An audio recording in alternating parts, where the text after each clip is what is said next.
വിശാലിനിയുടെ ഇന്നത്തെ എപ്പിസോഡ് ആരംഭിക്കുമ്പോൾ സുസ്മിതയുടെ കൈ പിടിച്ച് തടുത്തുകൊണ്ട് ശാലിനി പറയുകയാണ്, ഈ പണം കീറിയാൽ നിന്നെ കൊല്ലും ഞാൻ, ഇങ്ങോട്ട് താടിയെന്നും പറഞ്ഞ് ആ പൈസ പിടിച്ചു വാങ്ങിക്കുകയാണ് ശാലിനി. എൻ്റെ ഭർത്താവ് ആദ്യമായിട്ട് അധ്വാനിച്ച് ഉണ്ടാക്കി കൊണ്ടുവന്ന പണമാണിത്. ഇവിടത്തെ നായ്ക്ക് കൊടുക്കുന്ന ഭക്ഷണത്തിൻ്റെ പൈസയേക്കാൾ കുറവായിരിക്കും ഒരുപക്ഷെ ഇത്. എന്നിട്ട് സത്യഭാമയെ നോക്കി ശാലിനി പറയുകയാണ്, എല്ലാവരും ഒന്നോർക്കുന്നത് നന്ന്. വയറു നിറഞ്ഞു കഴിഞ്ഞാൽ പിന്നെ ആർക്കായാലും ഒരുരുള അധികമുണ്ണാൻ കഴിയില്ല, മനുഷ്യനായാലും നായയായാലും.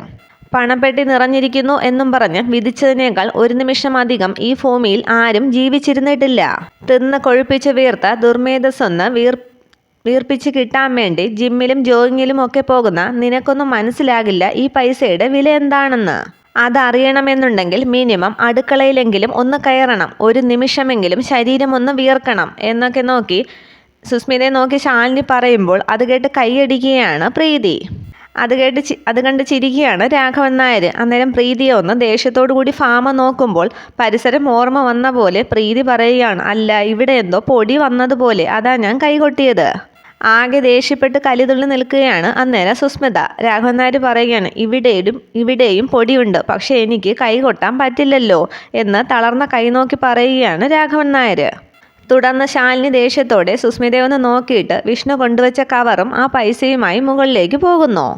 എല്ലാം കൊണ്ടും ദേഷ്യപ്പെട്ട് സുസ്മിത ഭാമയോട് ചോദിക്കുകയാണ്, ഭാമ ആൻറ്റി എന്താ ശാലിനിയോട് എതിർത്തൊരു വാക്ക് പോലും പറയാതിരുന്നത്? പക്ഷേ അതേസമയം ഒന്നും മിണ്ടാതെ ഇരിക്കുകയാണ് സത്യഭാമ. ആകെ കലിതുള്ളി റൂമിലേക്ക് പോവുകയാണ് സുസ്മിത. തുടർന്ന് പ്രീതിയും മുറിയിലേക്ക് പോയ ശേഷം രാഘവൻ നായർ ചോദിക്കുകയാണ്, ഭാമേ, നീ ചെയ്തത് ശരിയാണെന്ന് നിനക്ക് തോന്നുന്നുണ്ടോ? പിണക്കങ്ങളും പരിഭവങ്ങളുമൊക്കെ പലതും ഉണ്ടാകും, പക്ഷേ അവൻ നമ്മുടെ മകനാണെന്ന് നീ ഒരിക്കലും മറക്കരുത്. അത് കേട്ട് സത്യഭാമയ്ക്ക് എന്തോ വിഷമം തോന്നുകയാണ്. തുടർന്ന് കാണിക്കുന്നത് റൂമിൽ വിഷമത്തോടുകൂടി വിഷ്ണു കൊണ്ടുവന്ന പൈസയും പിടിച്ചിരിക്കുകയാണ് ശാലിനി. അന്നേരം അവിടേക്ക് കുളി കഴിഞ്ഞെത്തിയ വിഷ്ണു ചോദിക്കുകയാണ്, അമ്മ ഇത് എടുത്തില്ല അല്ലേ? ഇല്ല, ഇത് സുസ്മിത എടുത്ത് കീറിക്കളയാൻ നോക്കി, അന്നേരം ഞാനിത് പിടിച്ചു വാങ്ങിച്ചു കൊണ്ടിങ്ങ് പോന്നു. അത് കേട്ട് വിഷ്ണു പറയുകയാണ്, അമ്മയ്ക്ക് വേണ്ടെങ്കിൽ വേണ്ട, ഭാര്യയ്ക്ക് എടുക്കാമല്ലോ. പരിഗണിക്കാമെന്ന് ശാലിനി പറയുമ്പോൾ ശാലിനിയെ നോക്കിയൊന്ന് ചിരിക്കുകയാണ് വിഷ്ണു. തുടർന്ന് ശാലിനി പൂജാമുറിയിലേക്ക് ചെന്ന് അവിടെ ഇരിക്കുന്നൊരു കുടുക്ക എടുത്തിട്ട് അതിൽ പൈസ ഇടാനായിട്ട് പോവുകയാണ്. അന്നേരം വിഷ്ണു ചോദിക്കുകയാണ്, അതെ, ഇയാൾ എന്തുവായി കാണിക്കുന്നത്? ഇയാൾക്ക് കണ്ണില്ലേ എന്ന് ചോദിച്ചിട്ട് പൈസ കുടുക്കയിലേക്ക് ഇടുകയാണ് ശാലിനി. അതിനുശേഷം തൊഴുത് ശാലിനി പറയുകയാണ്, ഭഗവാനെ, എൻ്റെ ഭർത്താവ് ആദ്യമായി അധ്വാനിച്ചുണ്ടാക്കിയ പണമാണിത്, എന്നും നീ തുണയായി നമ്മുടെ കൂട്ടിന് ഉണ്ടാകണേ. വലിയ മോഹങ്ങളൊന്നുമില്ല, അന്നന്ന് ജീവിക്കാനുള്ളതെങ്കിലും തന്ന് നീ അനുഗ്രഹിക്കണം. ശാലിനി ഇങ്ങനെയൊക്കെ തൊഴുത് പ്രാർത്ഥിക്കുന്നതൊക്കെ നോക്കി വിഷ്ണു അങ്ങനെ പുറകെ തന്നെ നിൽക്കുകയാണ്. തൊഴുത് തീർന്ന ശേഷം വിഷ്ണു ചോദിക്കുകയാണ്, ഇയാൾ എന്താ പ്രാർത്ഥിച്ചത്? അന്നേരം ശാലിനി പറയുകയാണ്, ഇയാളുടെ മനസ്സൊന്ന് നേരെയാക്കണമെന്ന്, മേലാൽ എന്നെ ശല്യം ചെയ്യാൻ തോന്നിക്കരുതേ എന്ന്. അന്നേരം എന്ത് മറുപടി പറഞ്ഞു എന്ന് ചോദിക്കുകയാണ് വിഷ്ണു. ശാലിനി പറയുകയാണ്, പറഞ്ഞു എന്നോട് അയാളൊന്നും ഇനി നേരെയാകാൻ പോണില്ല എന്ന്. അന്നേരം ചിരിച്ച് വിഷ്ണു പറയുകയാണ്, ആഹാ, കറക്റ്റ്, ദൈവത്തിനിപ്പോൾ അത്രയ്ക്കൊക്കെ വിവരമൊക്കെ ആയി. മനസ്സിലായില്ല എന്ന് ശാലിനി പറയുമ്പോൾ വിഷ്ണു പറയുകയാണ്, എടോ, സ്വന്തമായി അധ്വാനിച്ച് 1000 രൂപയെങ്കിലും ഉണ്ടാക്കണമെന്ന് ഇയാൾ എന്നെ വാശി പിടിപ്പിച്ചതല്ലേ, അത് ഞാൻ സ്വീകരിച്ച് പണമുണ്ടാക്കാതെ പച്ചവെള്ളം പോലും കുടിക്കില്ല എന്ന് ഞാനൊരു ഭീഷ്മ പ്രതിജ്ഞയും ചെയ്തു. എന്തായാലും ഞാൻ അധ്വാനിച്ചു കൊണ്ടുവന്നല്ലോ, അതിൻ്റെ സമ്മാനമായിട്ട് ഇയാൾ എന്തുവാ എനിക്ക് തരുന്നത്? ഒന്ന് ആലോചിച്ച് ശാലിനി പറയുകയാണ്, ഒരു സമ്മാനം തരണമെന്നൊക്കെ എനിക്കുണ്ട്, എന്നാൽ പെട്ടെന്ന് തന്നോളൂ എന്ന് പറയുകയാണ് വിഷ്ണു. അന്നേരം ശാലിനി ചോദിക്കുകയാണ്, എന്താണാവോ ഇയാൾക്ക് വേണ്ടത്? അതിന് ഞാൻ പറഞ്ഞിട്ട് വേണോ ഇയാൾക്ക് അറിയാനായിട്ട്? എടോ, ജോലി ചെയ്ത് ക്ഷീണിച്ചു വരുന്ന ഭർത്താവിനെ ഒരു ഉന്മേഷമൊക്കെ ഉണ്ടാകാനായിട്ട് സാധാരണ ഭാര്യമാർ എന്താണ് ചെയ്യുന്നത്? അന്നേരം ശാലിനി പറയുകയാണ്, അതെനിക്കറിയില്ല, ഞാൻ ആദ്യമായിട്ടാണ് ഭാര്യയാവുന്നത്, എന്താണ് ചെയ്യേണ്ടത്? അന്നേരം ദേഷ്യത്തോടെ വിഷ്ണു ചോദിക്കുകയാണ്, ഞാൻ പിന്നെ 10 കെട്ടിയതാണോ? എടോ, സാമാന്യ ബുദ്ധി വെച്ച് എന്താ ചെയ്യേണ്ടതെന്ന് ഇയാളൊന്ന് ആലോചിച്ച് നോക്ക്. അന്നേരം ഉന്മേഷം വരാനായിട്ട് എന്തോ ചെയ്യുക എന്നും പറഞ്ഞ് ആലോചിച്ച് നടക്കുകയാണ് ശാലിനി. വിഷ്ണു ചോദിക്കുകയാണ്, കിട്ടിയോ? എന്നാലേ ഞാൻ വേണമെങ്കിൽ ഒരു ക്ലൂ തരാം, അല്പം ചൂടുള്ള സാധനമാണ്. അന്നേരം ശാലിനി പറയണം, കിട്ടി, ഞാനേ ഇപ്പോൾ ചെയ്തു തരാം എന്നും പറഞ്ഞ് തിരിഞ്ഞു നടക്കുന്നു ശാലിനി. അന്നേരം വിഷ്ണു ചോദിക്കുകയാണ്, അല്ല, ഇയാളിത് എങ്ങോട്ടാ പോകുന്നത്? അന്നേരം ശാലിനി പറയുകയാണ്, കോഫി ഇട്ട് തരാൻ. അതല്ലേ ഇയാൾ ഉദ്ദേശിച്ചത്, ചൂടോടെ? അന്നേരം ചിരിച്ച് വിഷ്ണു പറയുകയാണ്, അതിപ്പോൾ ഞാൻ പൊന്നിയോട് ചോദിച്ചാൽ പോരെ? അത് കേട്ട് ശാലിനി പറയുകയാണ്, അപ്പോൾ എനിക്കും അറിയാം ഇയാൾ ഉദ്ദേശിച്ച സാധനമേ, ആ പൊന്നിയോട് പോയി ചോദിക്കുക. അന്നേരം വിഷ്ണു പറയുകയാണ്, അത് പൊന്നിയോട് ചോദിക്കേണ്ട കാര്യമൊന്നുമല്ല, ഇത് ഭാര്യ ഭർത്താക്കന്മാർ തമ്മിൽ കൈമാറേണ്ട കാര്യമാണ്. ഇയാൾ ഒരെണ്ണം തന്നാലേ ഞാൻ 10 മടക്കിത്തരാം. ശാലിനിക്ക് കാര്യം മനസ്സിലായെങ്കിലും വിഷ്ണുവിനെ ഇട്ട് വട്ടുകളിപ്പിക്കുകയാണ്. ശാലിനി പറയുകയാണ്, ഇയാൾ അതും ഇതും പറയാതെ കാര്യം എന്താണെന്ന് വെച്ചാൽ പറയുക. അന്നേരം പോ അവിടെ നിന്ന്, എനിക്ക് വയ്യാന്നും പറഞ്ഞ് നാണത്തോടെയൊക്കെ നിൽക്കുകയാണ് വിഷ്ണു. വിഷ്ണുവിൻ്റെ ആ നാണിച്ചുള്ള നിൽപ്പും കാലുകൊണ്ടുള്ള കളം വരയ്ക്കലും ഒക്കെ കണ്ടപ്പോൾ ശാലിനി ചോദിക്കുകയാണ്, കാൽനഖം കൊണ്ട് കളം വരയ്ക്കാൻ ഇയാളെന്താ ശകുന്തളയാണോ? അവസാനം ധൈര്യമൊക്കെ സംഭരിച്ച് വിഷ്ണു പറയുകയാണ്, ചൂടായിട്ട് എനിക്കൊരു മുദ്ദുകവ് തന്നേ. മുദ്ദുകവോ? അതൊന്നും പറ്റില്ല എന്നും പറഞ്ഞ് തിരിയുകയാണ് ശാലിനി. അന്നേരം തിരിയുന്ന ശാലിനിയെ പിടിച്ചു നിർത്തിയിട്ട് വിഷ്ണു പറയുകയാണ്, ഇയാൾ സമ്മാനം തരാമെന്ന് എനിക്ക് വാക്ക് പറഞ്ഞതല്ലേ. അന്നേരം ശാലിനി പറയുന്നു, വാക്കോ? അത് ഞാനങ്ങ് പിൻവലിച്ചു. എന്നിട്ട് റൂമിലേക്ക് പോവുകയാണ് ശാലിനി. അന്നേരം കൃഷ്ണവിഗ്രഹത്തെ നോക്കി വിഷ്ണു ചോദിക്കുകയാണ്, എൻ്റെ കൃഷ്ണ, ഞാനിത് എങ്ങനെയാണ് ഒന്ന് അഡ്ജസ്റ്റ് ചെയ്ത് പോകുന്നത്? തുടർന്ന് റൂമിലേക്ക് എത്തിയ ശാലിനി കണ്ണാടിയൊക്കെ നോക്കി അങ്ങനെ നിൽക്കുകയാണ്. പുറകെ വന്നിട്ട് പിണക്കമൊക്കെ നടിച്ചു നിൽക്കുകയാണ് വിഷ്ണു. അന്നേരം എന്താന്ന് ചോദിക്കുകയാണ് ശാലിനി. അന്നേരം ആകെ സങ്കടമൊക്കെ അഭിനയിച്ച് വിഷ്ണു പറയുകയാണ്, ഇയാളും എൻ്റെ അമ്മയുമൊക്കെ ഒരുപോലെ തന്നെയാണ്. കഷ്ടപ്പെട്ട് പണം സമ്പാദിച്ചു കൊണ്ടുവന്നാലും കണ്ടില്ല എന്നങ്ങ് നടിക്കും. ഒരു അംഗീകാരം, ഒരു പ്രോത്സാഹനം ഒന്നും തരില്ല. വിഷ്ണുവിൻ്റെ സങ്കടം കണ്ടിട്ട് ശാലിനി പറയുകയാണ്, അത് ഇയാൾക്ക് നിർബന്ധമാണെങ്കിൽ. അന്നേരം ആണെങ്കിൽ എന്ന് ചോദിക്കുകയാണ് വിഷ്ണു. ശാലിനി പറയുകയാണ്, ആണെങ്കിൽ ഞാൻ തരാം. സന്തോഷത്തോടെ വിഷ്ണു പറയുകയാണ്, ആണോ? എങ്കിൽ ഞാൻ എപ്പോഴേ റെഡി, തന്നോളൂ എന്ന് പറയുന്നു. അന്നേരം ശാലിനി പറയുകയാണ്, എങ്കിലേ ഇയാൾ കണ്ണടയ്ക്കുക. അന്നേരം വിഷ്ണു പറയുകയാണ്, കണ്ണടച്ചാൽ ലൈവായിട്ട് കാണാൻ പറ്റില്ല, അതുകൊണ്ടാണ്. അന്നേരം ഒന്നുറക്കെ വേണമോ വേണ്ടയോ എന്ന് ചോദിക്കുകയാണ് ശാലിനി. അന്നേരം വേണമെന്ന് പറയുകയാണ് വിഷ്ണു. അപ്പോൾ കണ്ണടയ്ക്കെന്ന് ശാലിനിയും പറയുന്നു.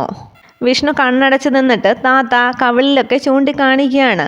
അന്നേരം ശാലിനി മുഖം കൊണ്ടുവന്ന് വിഷ്ണുവിൻ്റെ കവിളിനടുത്തേക്ക് വയ്ക്കുകയാണ്. ശാലിനി അടുത്തേക്ക് വരുമ്പോൾ എവിടെ എവിടെ താന്നൊക്കെ വിഷ്ണു പറയുന്നുണ്ട്. അന്നേരം വിഷ്ണുവിൻ്റെ മുഖത്തിനടുത്ത് നിന്നും പെട്ടെന്ന് മുഖം മാറ്റിയിട്ട് കണ്ണാടിയിലേക്ക് നോക്കുകയാണ് ശാലിനി. എന്നിട്ട് കണ്ണാടിയിലേക്ക് നോക്കി ഒരു ഫ്ലൈയിങ് കിസ് കൊടുത്തിട്ട് വിഷ്ണുവിൻ്റെ മുഖം ഇരിക്കുന്ന അതേ ഛായ അടുത്തേക്ക് ഒരു മുത്തം കൊടുക്കുകയാണ് ശാലിനി. അതേസമയം കണ്ണടച്ച് താന്നും പറഞ്ഞ് നിൽക്കുകയാണ് വിഷ്ണു. ശാലിനി ചോദിക്കുകയാണ്, കിട്ടിയില്ലേ? ഇനി കണ്ണ് തുറന്നോ എന്ന് പറയുകയാണ്. അന്നേരം കണ്ണ് തുറന്നിട്ട് വിഷ്ണു ചോദിക്കുകയാണ്, എവിടെ കിട്ടിയെന്ന് പറഞ്ഞിട്ട് കവിളിലൊക്കെ തൊട്ട് നോക്കുകയാണ് വിഷ്ണു. എനിക്കൊന്നും കിട്ടിയില്ലല്ലോ എന്നും പറഞ്ഞ് വീണ്ടും വിഷ്ണു നിൽക്കുമ്പോൾ ശാലിനി പറയുകയാണ്, തെളിവുണ്ട്. എവിടെയെന്ന് ചോദിക്കുമ്പോൾ കണ്ണാടിയിലേക്ക് തൻ്റെ ചുണ്ടിൻ്റെ അടയാളം കാട്ടിക്കൊടുക്കുകയാണ് ശാലിനി. കണ്ണാടിയുടെ മുമ്പിൽ നിന്നും ശാലിനിയെ പിടിച്ചു മാറ്റിയിട്ട് അവിടേക്ക് ചെന്ന് ശാലിനിയുടെ ചുണ്ടിൻ്റെ അടയാളമൊക്കെ നോക്കിയിട്ട് വിഷ്ണു പറയുകയാണ്, ഇത് ചതിയാണ്. അന്നേരം ശാലിനി പറയാണ്, ചതിയൊന്നുമല്ല, ഇയാൾ ചോദിച്ചു ഞാൻ തന്നോ? ദേഷ്യത്തോടെ കണ്ണാടി നോക്കിയിട്ട് വിഷ്ണു പറയുകയാണ്, ലോകത്തിൽ ആദ്യമായിട്ടായിരിക്കും ഒരാളുടെ പ്രതിബിംബം ഒരാളെ ചതിക്കുന്നത്. എടാ പ്രതിബിംബമേ, നിനക്ക് വച്ചിട്ടുണ്ട് ഞാൻ എന്നൊക്കെ പറഞ്ഞ് കണ്ണാടിയുടെ മുമ്പിലെങ്ങനെ ചിണുങ്ങി നിൽക്കുകയാണ് വിഷ്ണു. എന്നാലും ഒരുപാട് ആശിപ്പിച്ചിട്ടേ ചിക്കൻ ബിരിയാണിയുടെ നിഴലും കാണിച്ചിട്ട് വയറ് നിറച്ച് ഉണ്ടോളാൻ പറഞ്ഞേക്കുക. എന്നിട്ട് വഞ്ചകിന്ന് ശാലിനിയെ നോക്കി പറയുന്നു. അന്നേരം വഞ്ചകിന്നോന്ന് ശാലിനി ചോദിക്കുമ്പോൾ വിഷ്ണു പറയുകയാണ്, പിന്നെ ഇയാൾ എന്താ ചെയ്തത്? വഞ്ചനയല്ലേ ചെയ്തത്? ഈ വഞ്ചനയ്ക്ക് ഇത്ര മനസ്സേ ഉള്ളൂ, ഇയാളങ്ങ് സഹിച്ചോന്നും പറഞ്ഞ് തിരിഞ്ഞു നിൽക്കുകയാണ് ശാലിനി. അന്നേരം വിഷ്ണു പറയാണ്, എന്തോ ആയിക്കൊള്ളട്ടെ എന്നും പറഞ്ഞ് മുമ്പിലിരിക്കുന്ന സ്വീറ്റ്സ് എടുത്ത് ശാലിനിക്ക് നേരെ നീട്ടുകയാണ്. ഇയാൾ ഈ സ്വീറ്റ്സ് ഒന്ന് കഴിച്ചേ, ഇങ്ങനെയെങ്കിലും ഇത്തിരി മധുരം കിട്ടുമല്ലോ. അന്നേരം പിണങ്ങിപ്പോയി ശാലിനി പറയുകയാണ്, എനിക്കെങ്ങും വേണ്ട. വേണ്ടെങ്കിൽ വേണ്ട എന്നും പറഞ്ഞ് ആ സ്വീറ്റ്സ് എവിടെ വെച്ചിട്ട് കണ്ണാടിയിലേക്ക് ശാലിനിയുടെ ചുണ്ടു നോക്കി ഒന്ന് ഫ്ലൈയിങ് കിസ്സൊക്കെ കൊടുക്കുകയാണ് വിഷ്ണു. എന്നിട്ട് കട്ടിലിരിക്കുന്ന ശാലിനിയുടെ അടുത്തേക്ക് ചെന്നിട്ട് വിഷ്ണു പറയുകയാണ്, അതെ, ഒരു കാര്യം പറയാനായിട്ട് വിട്ടു. അന്നേരം ശാലിനി പറയുകയാണ്, വഞ്ചകിന്ന് വിളിച്ചതിന് മാപ്പ് ചോദിക്കാനായിരിക്കും അല്ലേ? അയ്യടാ, അതൊന്നുമല്ല, ഇയാൾ വഞ്ചകി മാത്രമല്ല ചതിച്ചു കൂടിയാണ്. അന്നേരം എന്നും പറഞ്ഞ് കട്ടിലിൽ നിന്നും ശാലിനി ചാടി എഴുന്നേൽക്കുമ്പോൾ വീണ്ടും വിഷ്ണു പറയുകയാണ്, അതെ, ചതിച്ചു തന്നെ, ചതിച്ചെന്നും പറഞ്ഞ് അവിടെ നിന്നും പോവുകയാണ് വിഷ്ണു. വാതിൽക്കലെത്തിയിട്ടും തിരിഞ്ഞു നിന്ന് പോടി ചതിച്ചെന്ന് വീണ്ടും പറയുന്നു വിഷ്ണു. പക്ഷെ അതൊക്കെ കേട്ടിട്ടും ചിരിച്ച് സന്തോഷിക്കുകയാണ് ശാലിനി. അതേസമയം താഴെ ഹാളിൽ അങ്ങോട്ടും ഇങ്ങോട്ടും നടക്കുന്ന ഭാമ വിഷ്ണു പണം കൊണ്ടുവന്ന് തനിക്ക് തന്നതും വിഷ്ണുവിനെ താൻ ആക്ഷേപിച്ചതും പിന്നീട് മുൻപത്തെ സമയങ്ങളിൽ വിഷ്ണു തന്നോട് സ്നേഹമായി പെരുമാറിയതും ഒക്കെ ഓർത്ത് വിഷമിച്ചങ്ങനെ നടക്കുകയാണ്. അന്നേരം അവിടേക്ക് വന്ന രാഘവൻ നായർ ചോദിക്കുകയാണ്, ഭാമേ, നീ എന്തുവാ ആലോചിക്കുന്നത്? ഒന്നുമില്ല രാഘവേട്ടാന്ന് വിഷമത്തോടെ പറയുകയാണ് സത്യഭാമ. അന്നേരം രാഘവൻ നായർ ചോദിക്കുകയാണ്, വിഷ്ണുവിനെ പറ്റിയല്ലേ, എന്തിനാ മനസ്സിലൊന്നും പുറത്ത് മറ്റൊന്നുമായിട്ട് ഇങ്ങനെ ജീവിക്കുന്നത്? നിന്റെ ഉള്ളിൽ അവനോടൊത്ത സ്നേഹമുണ്ടെന്ന് എനിക്കറിയാം. എനിക്ക് മുമ്പിലെങ്കിലും നിന്റെ ഈ മുഖം മൂടി നീ ഒന്ന് അഴിച്ചു വെക്ക്. അന്നേരം സങ്കടത്തോടു കൂടി ഫാമ പറയുകയാണ്, ഒരമ്മ എന്ന നിലയിൽ അവനെ കുറിച്ച് ഏറ്റവും കൂടുതൽ സന്തോഷിക്കേണ്ട ദിവസമാണ് എനിക്കിന്ന്. ആദ്യമായി ജോലി ചെയ്ത് സമ്പാദിച്ചു കൊണ്ടുവന്ന പണം അവൻ എനിക്ക് കൊണ്ടുവന്ന് നീട്ടി. എൻ്റെ വിരൽത്തുമ്പ് പിടിച്ച് അവൻ പിച്ച വെച്ചത് ഇന്നലത്തെ എന്നുപോലെ എൻ്റെ ഓർമ്മയിലങ്ങനെ പച്ച പിടിച്ച് നിൽക്കുകയാണ് എന്നൊക്കെ കണ്ണു നിറഞ്ഞു പറയുകയാണ് സത്യഭാമ.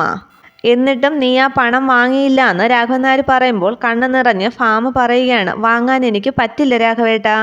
എൻ്റെ മകൻ മറ്റുള്ളവരുടെ മുമ്പിൽ പണത്തിന് വേണ്ടി കൈനീട്ടി നിൽക്കുന്നത് എനിക്കിഷ്ടമല്ല. അതുകൊണ്ടാണ് പലയിടത്തും അവനെ ഞാൻ ജോലിക്ക് വിലക്കിയത്. പാവം, അവൻ എന്ത് ജോലിയായിരിക്കും ചെയ്തിട്ടുണ്ടാവുക, എത്രമാത്രം കഷ്ടപ്പെട്ടിട്ടുണ്ടാകും, അതൊന്നും എനിക്കറിയില്ല. ഭാമയുടെ സങ്കടമൊക്കെ കണ്ട് രാഘവൻ നായർ ചോദിക്കുകയാണ്, നിന്റെ മകനല്ലേ അവൻ, നിനക്ക് അവനോടൊന്ന് മനസ്സ് തുറന്ന് സംസാരിച്ചൂടെ? എന്ത് ബന്ധമായാലും കുറച്ച് അകന്നു കഴിഞ്ഞാൽ പിന്നെ കൂടിച്ചേരാൻ കുറച്ച് ബുദ്ധിമുട്ടുണ്ടാകും രാഘവേട്ടാ. അതുകൊണ്ടല്ലേ 30 പവൻ വാങ്ങാനുള്ള പണം ഞാൻ കൊടുക്കാമെന്ന് പറഞ്ഞിട്ടും അവൻ വാങ്ങാതിരുന്നത്. അന്നേരം രാഘവൻ നായർ പറയുകയാണ്, ഒരിക്കൽ നിന്റെ പണപ്പെട്ടിയിൽ നിന്നും സ്വാതന്ത്ര്യത്തോടു കൂടി പണമെടുത്തവനാണ് വിഷ്ണു. അന്നവനെ വിലക്കാതിരുന്നെങ്കിൽ, കാവൽ നായ എന്ന് വിളിച്ച് അവനെ അധിക്ഷേപിക്കാതിരുന്നെങ്കിൽ. അത്രയും പറയുമ്പോൾ ഭാമ ചോദിക്കുകയാണ്, ശാലിനി ആധാരം മോഷ്ടിച്ച് പണയം വെച്ചിട്ട് പണം എടുത്തു എന്ന് നമ്മൾ സംശയിക്കുമ്പോൾ അവൻ എങ്ങനെ ഞാൻ വീണ്ടും പണം കൊടുക്കും രാഘവേട്ടാ? ഞാൻ ഉണ്ടാക്കുന്നതെല്ലാം അവന് വേണ്ടിയിട്ടാണെന്നുള്ള ആലോചനയെങ്കിലും അവന് വേണ്ടേ? അന്നേരം രാഘവൻ നായർ പറയുകയാണ്, അവൻ്റെ ആ മനസ്സിലെ മുറിവൊന്നും പെട്ടെന്ന് ഉണങ്ങില്ല. നീ അനുസരിക്കേണ്ടുന്ന പഴയ നഴ്സറി കുട്ടിയൊന്നുമല്ല അവനിപ്പോൾ ഒരു ഭർത്താവാണ്. ആ ഭാര്യയുടെ മുമ്പിൽ വെച്ച് കൂടിയാണ് അവൻ അന്നേരം അപമാനിക്കപ്പെട്ടത്. കരഞ്ഞ് ഭാമ പറയുകയാണ്, അത് ഞാൻ ഉള്ളിലൊന്നും വച്ചായിരുന്നില്ല. സത്യഭാമയ്ക്ക് ഇങ്ങനെ പെരുമാറാൻ അറിയാവൂ. ചിലപ്പോൾ അവനായിരിക്കും ശരി, ഭാമ തെറ്റും. പക്ഷേ ഇനിയൊരു മാറ്റത്തിന് എനിക്ക് വയ്യ.